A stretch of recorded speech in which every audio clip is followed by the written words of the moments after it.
jadi ciri khas kamu gitu, dan kamu jadi lebih dikenal orang karena bukan karena ikut-ikutan ya, tapi karena kamu berani tampil beda. Di dunia yang penuh copy paste ini, nilai otentik tuh jadi nilai yang sangat mahal ya. Dan jangan nunggu validasi dari orang, jadi mulai aja dulu, fokus terhadap passion yang kamu suka, konsisten menjalaninya, dan buktiin bahwa hal yang nggak biasa hari ini bakal bernilai di esok hari. Assalamualaikum warahmatullahi wabarakatuh. Saya Tufail Fadli Abdillah, usia 24 tahun, saya asal dari Ciamis, dan ini ada teman saya juga. Perkenalkan, nama saya Muhammad Haidar Dafa, umur saya 24 tahun juga, dan saya dari Jakarta. Lokasi farm kita di Kecamatan Nagrak, Sukabumi. Dan untuk usaha kita itu di bidang pembibitan dan penggemukan domba. Peternakan ini dimulai dari tahun lalu, jadi kita baru 1 tahun. Kalau untuk struktur organisasi yang paling tinggi yaitu owner ya. Owner yaitu saya sendiri sebagai owner Badaja Farm. Terus di bawahnya turunannya ada manajer operasional atau manajer produksi yaitu Kang Tufail. Dan di bawah Kang Tufail tuh turunannya ada ABK atau staf kandang, 2 orang. Untuk awal mulanya, memang kami ini latar belakangnya dari peternakan Unpad, lulusan peternakan Unpad. Di sana juga banyak belajar berbagai macam ternak. Malah fun fact-nya, dulu kita fokusnya di bidang perunggasan.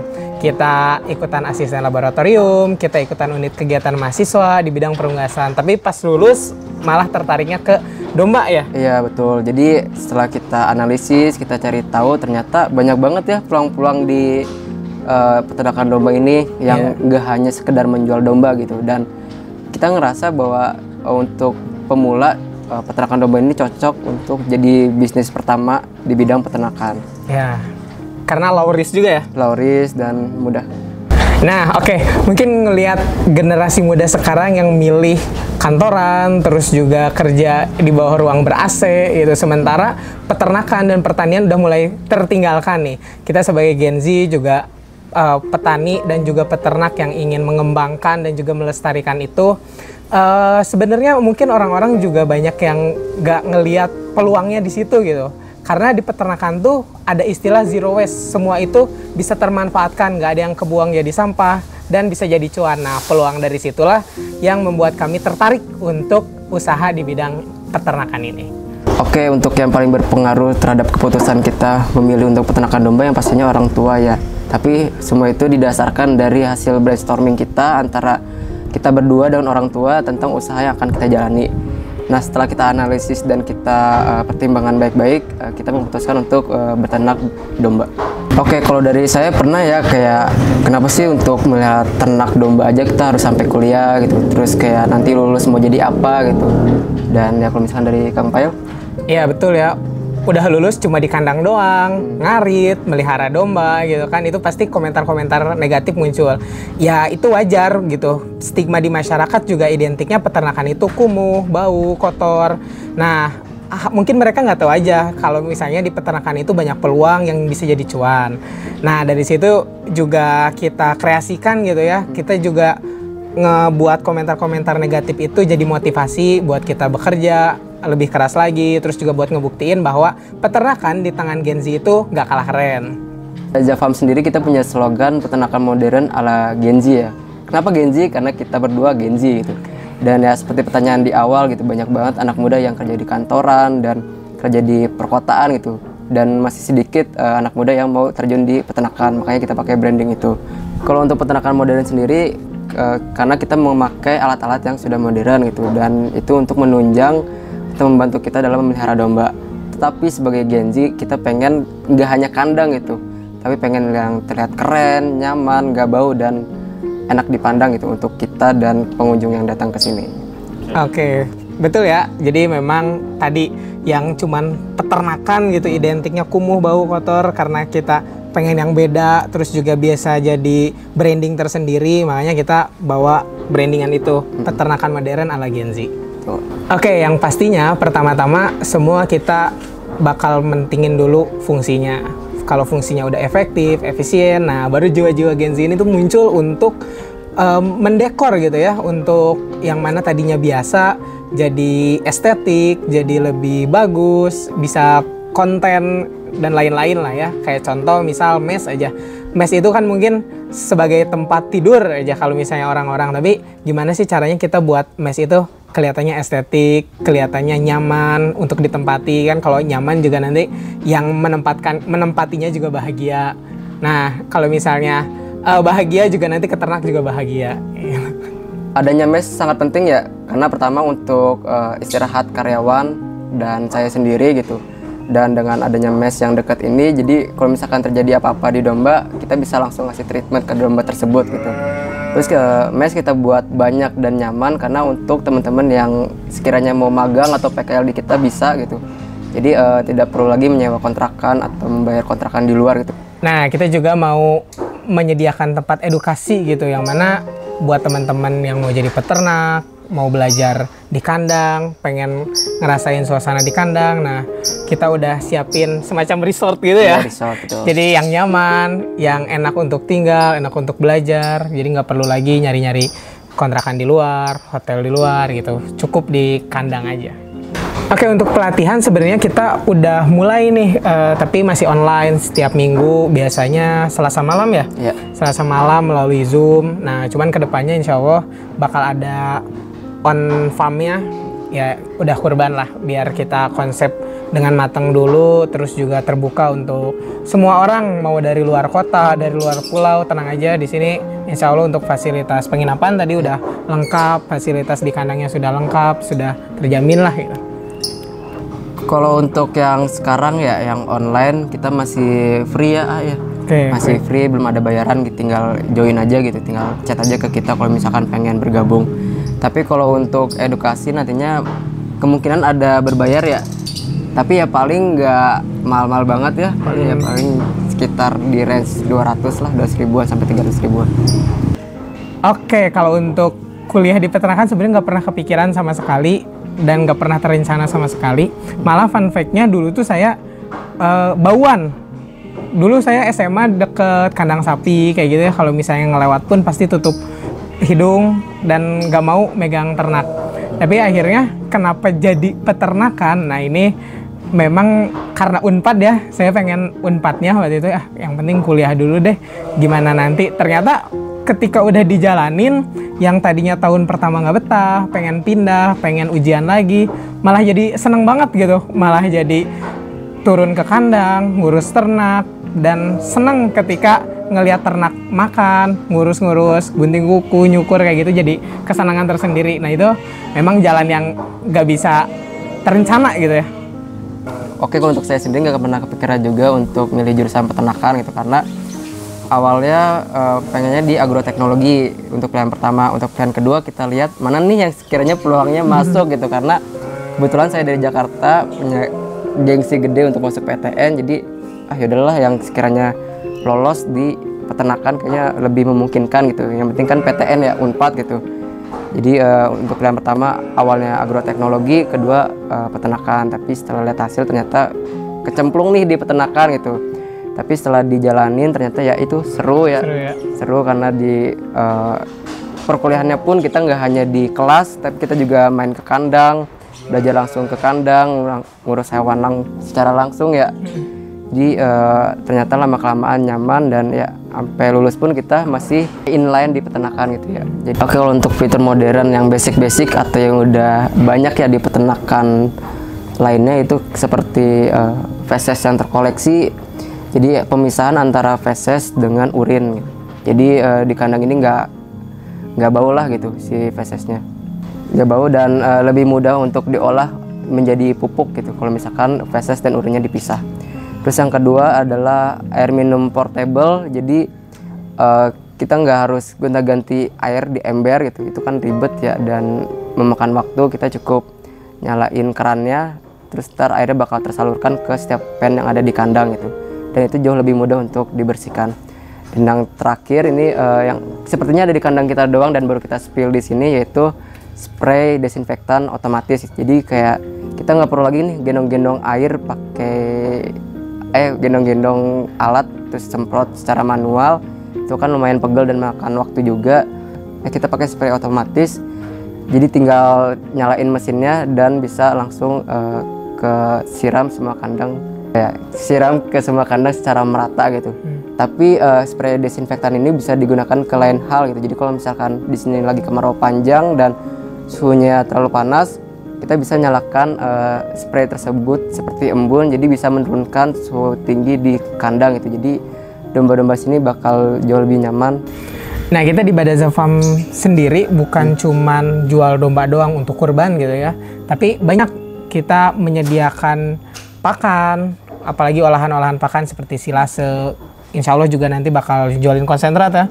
Jualin konsentrat, silase pun kita macam-macam, ada yang silasenya rumput, tebon jagung, ada yang pakai plastik, pakai tong, macam-macam lah. Itu udah kita desain gitu ya sesuai kebutuhan di peternak-peternak. Terus juga kita jual bibitan rumput untuk buat teman-teman yang pengen nanam rumput, kita ada pakcong dan lain-lain. Selain itu juga kita buat olahan, insya Allah ya rencananya ke depan mau ada semacam barbekyuan, domba guling, kafe gitu. Insya Allah juga pengen ada yang kayak gathering gitu. Kalau misalnya ada keluarga yang pengen makan dengan suasana di kandang gitu ya, sambil barbekyuan, sambil doling, nah itu kedepannya bakal seperti itu. Kalau untuk sekarang pakan dulu ya, kita fokus di domba sama di pakan. Oke, kalau untuk tantangan ya menurut saya yang paling berat tuh ketika baru memulai gitu, cari lahan. Kita tuh cari lahan udah dari tahun 2022 ya. Dan itu baru ketemu di tahun 2023. Itu udah setahun kita nyari lahan, dan saat itu kita masih kuliah, jadi kita harus nyari waktu libur untuk survei tanah-tanah yang sekiranya cocok gitu. Dan terkadang ketika nyari lahan tuh ada yang aksesnya susah atau airnya susah, ataupun kayak lahannya miring harus diolah dulu. Itu kan banyak pertimbangan ya, jadi lumayan lama untuk cari lahan, dan itu jadi tantangan tersendiri sih buat kita yang pengen usaha di bidang peternakan gitu. Nah, pas on farm gitu ya, pas peternakannya udah jalan juga masih banyak tantangan ternyata. Nggak cuman selesai sampai situ. Jadi memang kalau bisnis tuh kita nyebur ke permasalahan. Nah, ketika on farm, ketika sudah jalan, dari mulai sistem gitu ya, karena memang masih baru, kita masih meraba-raba, masih mencoba bongkar pasang sistem yang mana sih yang cocok diterapkan. Terus juga dari sumber daya manusia, karena semuanya masih baru ya, untuk belajar lagi. Terus juga untuk ngadepin masalah, kita cari solusinya gimana, nanya-nanya. Banyak sih kita main-main ke orang-orang yang udah berpengalaman gitu. Nah, kalau sekarang mungkin yang kita masih belajar itu di pasar ya. Nyari pasar, gimana cara nge-branding bahwa peternakan kita tuh beda, terus juga orang-orang harus beli di sini tuh kenapa. Nah, itu kita masih belajar terus sih. Ya, cara membangun kepercayaan, apalagi peternakan yang baru ya gitu ya. Kita ngebuat branding bukan cuman lewat sosial media, tapi juga gimana kita ngejaga sama warga sekitar gitu ya. Kita sering sosialisasi, terus juga sering berhubungan biar ada kepercayaan juga dari warga sekitar ke kita. Nanti karena yang paling mahal tuh omongan ke omongan gitu. Branding secara gratis tapi itu mahal banget tuh. Makanya kita menjaga itu, konsisten, jujur, terus juga menjaga kualitas yang terbaik, sama menjaga hubungan lah. Oke, kalau untuk branding di sosial media itu penting ya, penting banget karena kita jadi punya ciri khas atau pembeda lah dari orang-orang, dan pembeda itulah yang bisa membuat kita lebih dikenal sama orang lain gitu ya. Kebetulan juga kita masih baru, masih belum banyak dikenal orang gitu ya. Malah sejauh ini media sosial tuh ngebuat orang-orang dari luar kota tuh datang sini kayak pengen belajar, pengen bertamu. Konsumen juga banyak ya dari daerah Jakarta, Bogor. Bahkan konsumen ada tuh kemarin dari Jawa Tengah, dia datang ke sini jauh-jauh terus nanyain domba gitu ya. Malah kedepannya pengen ngajak kerjasama gitu. Oke, menurut kita mulai aja dulu gitu dari hal-hal yang kalian suka, terus bawa gaya kalian ke bisnis kalian itu, terus fokus ngejalaninnya dan konsisten ya. Ya, tentunya jangan takut untuk tampil beda. Ya. Oke, untuk yang pertama kita jujur ya. Sebenarnya ini dalam kehidupan juga kita harus punya nilai kejujuran itu, karena kejujuran itu menurut kita adalah nilai yang sangat mahal ya. Terus yang kedua adalah konsisten untuk terus belajar gitu. Kayak kita walaupun lulusan peternakan, sebelum kita benar-benar terjun di lapangan memulai bisnis, kita juga belajar dulu ya ke farm-farm lain yang lebih berpengalaman ya Kang. Gitu. Oke, nah apalagi kan kita juga ngurusnya makhluk hidup nih, yang mana mau kita lulusan peternakan, kita udah punya pengalaman atau belajar, namanya makhluk hidup tuh treatmentnya beda-beda. Pasti selalu ada hal-hal yang beda gitu. Nah, jadi kita harus terus lagi belajar, berkembang, cari pengalaman, mau nggak mau kita harus terus belajar sih. Oke, yang hal terberat sini yang pasti kematian ya, kematian domba gitu. Kita ya walaupun nggak banyak, hanya 3 ekor, tapi ya lumayan lah bikin kita kayak sedih kayak wah bisa nggak sih nih kita ngurus domba gitu. Mana masih lama juga ya? Masih lama banget. Awal-awal banget ada kematian. Tapi dari situ kita belajar, kita searching lagi, kita baca-baca jurnal lagi, kita tanya-tanya juga ke dokter hewan, nggak hanya 1 dokter tapi 2-3 dokter. Dari situ setelah kita belajar, kita kasih treatment ke domba-domba lain supaya tidak ada kematian, dan alhamdulillah ya sekarang nggak ada kematian. Terus pertumbuhan bobot badannya juga makin meningkat tajam. Terus ya alhamdulillah sih, setelah cari-cari ya, tanya-tanya, udah nggak ada kematian, domba juga sehat-sehat, besar-besar, terus juga bersih gitu ya, nggak ada penyakit yang aneh-aneh juga. Ya memang harus ada masalah dulu kali ya untuk belajar tuh. Iya. Untuk domba, untuk sekarang kita banyaknya lokalan ya, kayak Garut, Priangan, terus juga bibit-bibitnya juga bibit-bibit Garut. Cuma kita juga ada nih nyoba-nyoba domba impor. Ada domba merino kita dari Australia. Rencananya juga ke depan pengen impor lagi ya, ada Dorper. Pengen awasi macam-macam sih, pengen nyoba-nyoba gimana menyilangkan domba, terus juga bibit domba yang bagus itu yang mana. Ya insya Allah nanti apalagi udah ada kandang pembibitan gitu. Iya. Nah terus juga untuk penjualan, tapi sejauh ini yang paling banyak itu domba Garut. Kenapa? Karena tanduknya bagus, terus juga dari postur tubuhnya gagah. Mungkin kalau di sini pasarnya banyaknya suka yang gagah gitu. Ya karena sebelum kita terjun atau memulai survei dulu ternak ini dan memilih domba yang akan kita pelihara, kita survei dulu, wawancara dulu ke masyarakat sekitar, kita sebar kuesioner dulu ke semua yang ada di sini gitu. Dan rata-rata banyaknya tuh lebih suka ke domba-domba Garut ya, yang bertanduk, yang gagah gitu. Untuk kita mulai awal nih di 60 populasinya, cuman kalau untuk kapasitas kandang tuh bisa 150 ya. Untuk kedepannya kita bakal bangun kandang lagi, yaitu untuk kandang pembibitan gitu, dengan kapasitas kurang lebih sekitar 200 ekor kan. Tapi untuk awal-awal juga kita nggak langsung segitu ya, sedikit-sedikit dulu.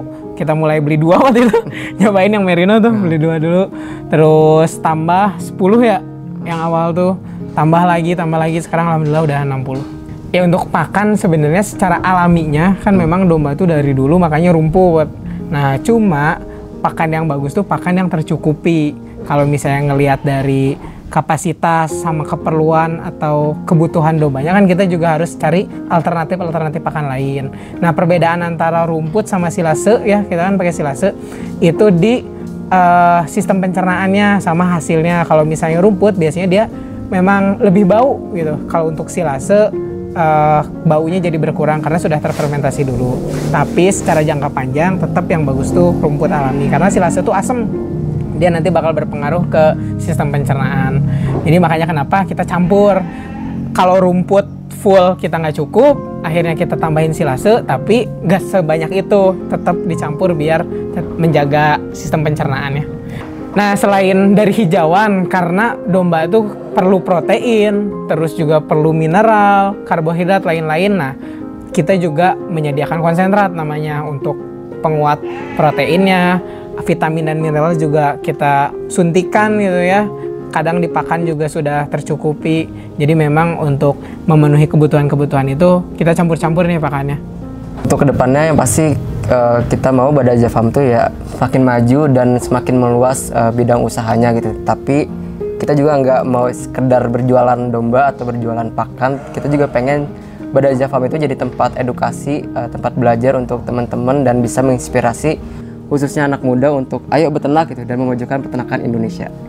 Oke, untuk pesan anak muda yang pertama adalah peka terhadap potensi di lingkungan sekitar kalian. Kayak misalkan di sini banyak petani jagung.